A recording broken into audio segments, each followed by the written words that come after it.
అందరికీ నమస్కారం.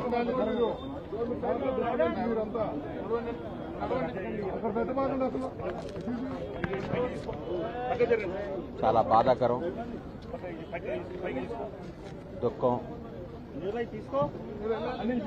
తెలుగు చలనచిత్ర పరిశ్రమ కాదు, భారతీయ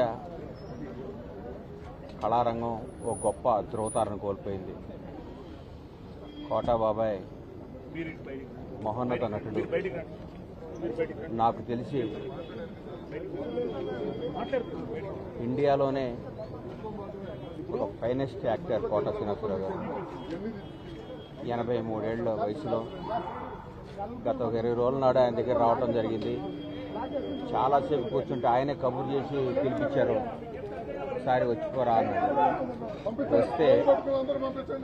వస్తే ఆయన విషయాలు చెప్పుకుంటూ వాళ్ళ మనవళ్ళ నంబర్ నాకు ఇచ్చి, నా నంబర్ వాళ్ళ మనవడికి ఇచ్చి, అరే ఎప్పుడు ఏ అవసరం ఉన్నా ఈ పిల్లలు కొద్దిగా రెస్పాన్స్ ఇస్తుంటారా అన్నాడు.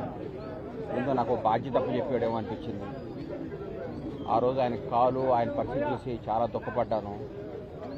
ఎందుకంటే ఆయన నటుడుగా ఆయన చేసిన పాత్రలు, ఆయన చేసిన విధానం, ఆయన జరిగిన జీవన శైలి, ఆయన బతికిన జీవన శైలి ఓ అద్భుతం.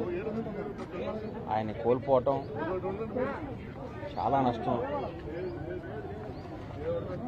చాలా నష్టం జరిగింది కళామ తల్లికి. ఒక గొప్ప నటుని కోల్పోయాం. చరిత్రలో ఒక తెలుగు చలనచిత్ర పరిశ్రమ చరిత్ర రాస్తే కోటాగా ఒక పేజీ ఎప్పుడూ ఉంటుంది. ఓ మహానటుని కోల్పోయాం.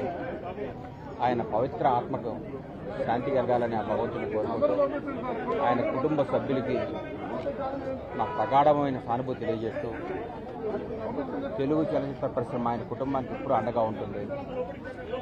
వాళ్ళ కుటుంబానికి మేమందరం ఇప్పుడు ఒక బిడ్డలాగా, ఒక ఆత్మీయులాగా నిలబడతాం. ఎక్కడున్నా ఆయన ఆశీస్సులు మాకు ఉండాలని, ఆయన ఎక్కడున్నా చల్లగా ఉండాలని భగవంతుగా కోరుకుంటూ సెలవు తీసుకుంటాం. Thank you.